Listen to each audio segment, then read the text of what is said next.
So there's one. All I want you to do on that one is write alpha in one of the blanks and beta in the other. And you can kind of have a look at the notes and see which one is which. It's just important, I think, that you know what the angle of twist is and where the strain is located on the shaft, okay? So I'll just let you do that one, I think, unless there's particular questions. Yeah? Yeah, for the other one, are we going to start doing like engineering notation and just round to in multiples of 3s for the times 10? That's fine. I usually do that, yeah. Yeah, I just started noticing it because I was writing times 10 to the -5, and our answers were different.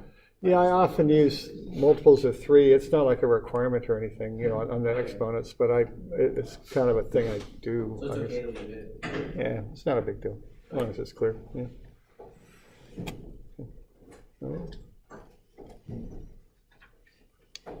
All right, now this next one here,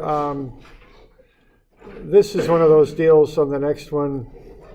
It's 263, here we go. You've got limiting values on this, so just, you want to check both cases. And then you're going to pick what the smaller of the two stresses, right? Because when you design stuff, you pick the smallest load, is what you do. So that's 263, that one. You know, on this one, you want to find the moment of inertia. You always want to be doing that. And that's pi over 2. It's hollow, so the formula for that is pi over 2 R4 outer radius. So R2 to the 4 minus R1 to the 4. So there's the equation to run that. I keep it in meters is what I do. So yeah, I got 33.7 times 10 to the -6 when I did that. Okay. And the units on moment of inertia are kind of funny. They're length to the 4. So that's moment to the meters to the 4. Right. Now, when you do that, you just want to take the two basic shear equations here and back solve them for the torsion. So essentially what you're doing, you're saying, okay, the angle is 2.63 degrees, but you don't want to use that, of course. You want that in radians, and that's 0.36 or 0.036, I think. So watch your units on all these torsion problems. So that would be radians. So what you're going to do, you're going to use that angle formula, and you're going to solve it for the torsion, is what you would do. So the torsion then would be what? The angle times the moment of inertia times G over L. And then you do the same sort of thing with the shear formula. These are the two basic equations that you use when you do torsion analysis. And solve that for the torsion, you'll get the shear times I divided by the radius. And then you just plug the stuff in, you see what your two values are. Pick the smaller of the two, you know, because what you're saying here is if the angle is 0.036 radians, what's the torsion that would cause that? And if the shear is 130 megapascals, what's the torsion that would cause that? But the deal on this design kind of stuff is you can't exceed both of those values. They're not related to each other in any particular way. They're just two things you can't exceed. So you can't exceed 2.063 degrees of twist, and you can't exceed a shear greater than 130 megapascals. So you just plug those values in, solve for the torsions, take the smaller of the two, because, you know, obviously if you go with a bigger one, you're going to exceed one of the values. Okay. And that's, you know, a thing you might run into when you're doing design work is that sort of idea. You know, the thing with design is pick the smallest load and the biggest size when you're doing multiple runs of things. You know, that's how you make things safe. Okay. All right, we got any questions on that one? We're doing all right?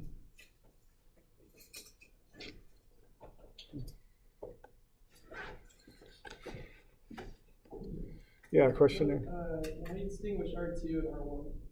R2 is the outer radius, and R1's the inner radius. I mean, basically what you're doing there is you're taking the moment of inertia on the outside, and then you're subtracting off the cutout. It's basically what you're doing, you know. So it's pi over 2 R2 4, the outer radius, minus pi over 2 times the inner radius to the 4. You're just subtracting the cutout out of it. Okay. Other questions?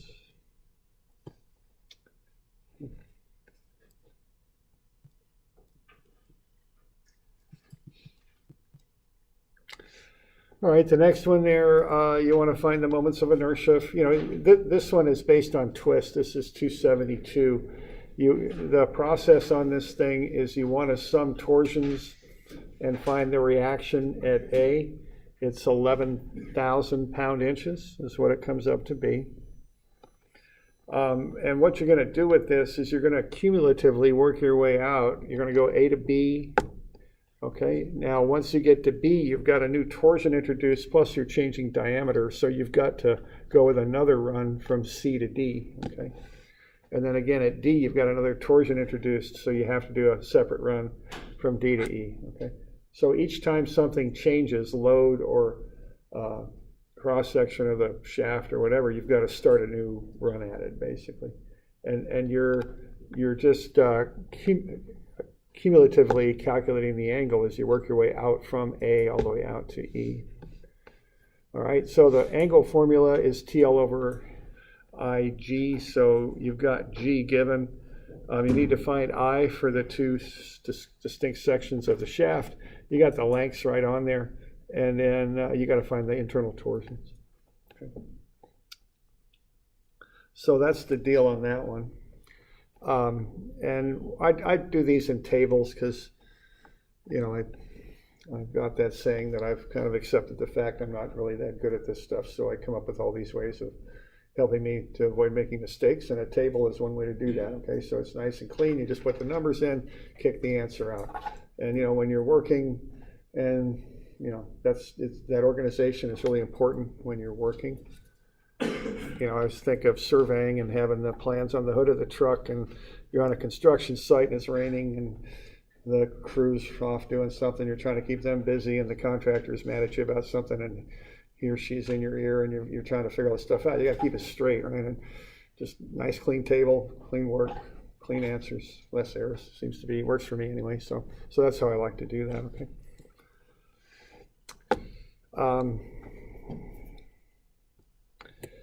There we go. So what you want to do on this thing is find those internal torsions. So you start at the reference point, which is A. I mean, it's pretty obviously the reference point because it's not moving, it's not twisting, it's attached to the wall.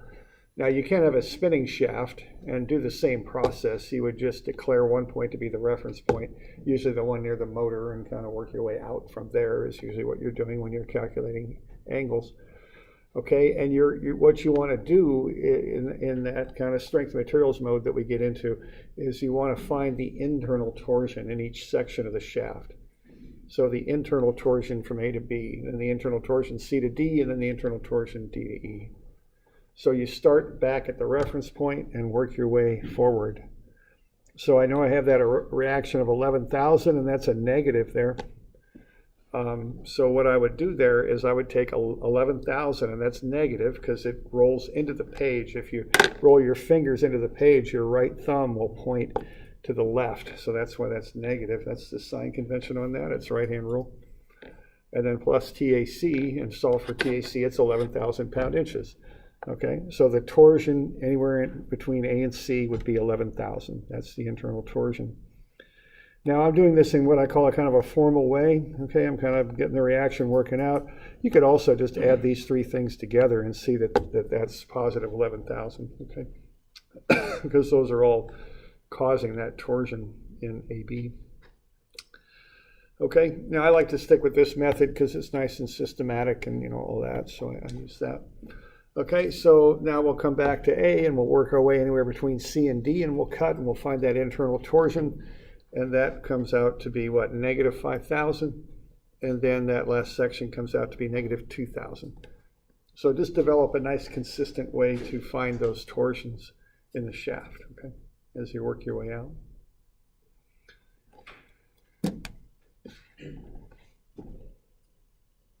All right.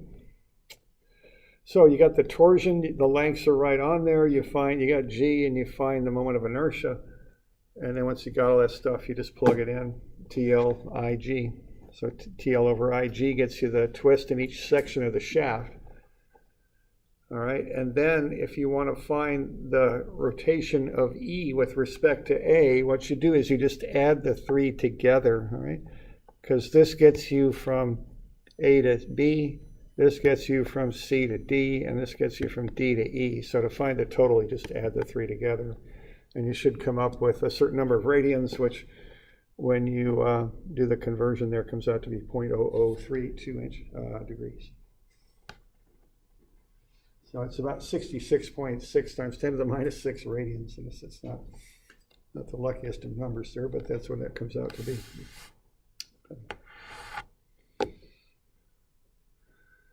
So, got any questions on that?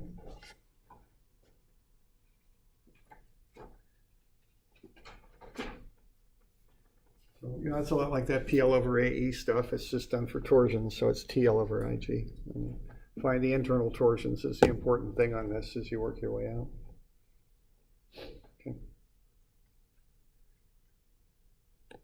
Okay, so that stuff's due tomorrow.